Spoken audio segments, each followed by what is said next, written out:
fresh yafuka bakufundu rendizo samaraga nizaraga chakwatayo kokifano mambo wanono kusinga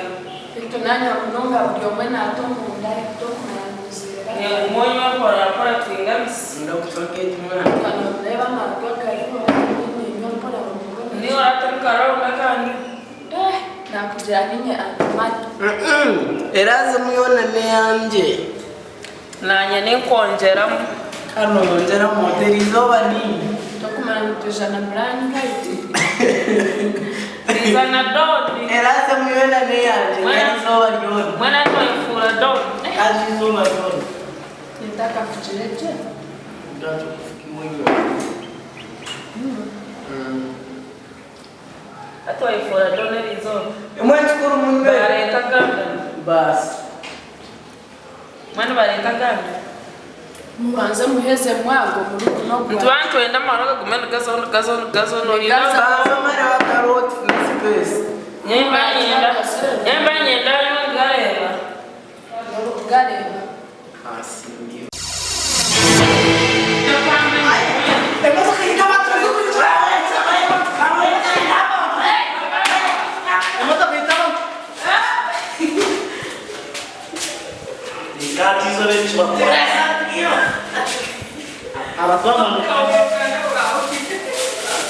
Mr. Life Wise,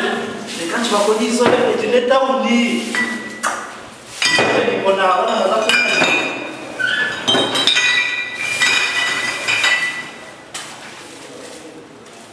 Kanze kubaraga.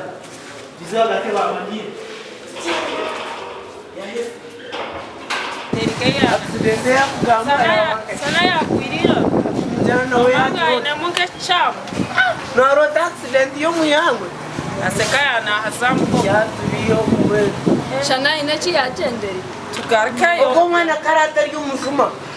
hapana abana bakodo umutauni ya iko mukwiraro abana abana bayari no sibangu yata mukwiraro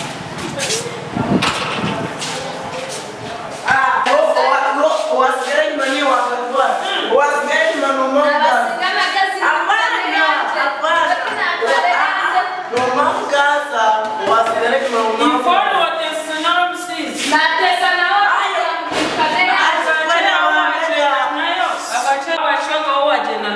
najela nabona abasiba apana ninakutwiruka ukachwa kumenye tera itwa wale komshuma wawa mkwara maro mgajena mganyo kubyana nana abasingo bwenge n'amagezi kanje nikamanda no tempo kweka mara no wetunywe oria yaje mushumaniro mubireza ndebo kunywa kesa mukuje kwete mukuje Rwanda wena rinda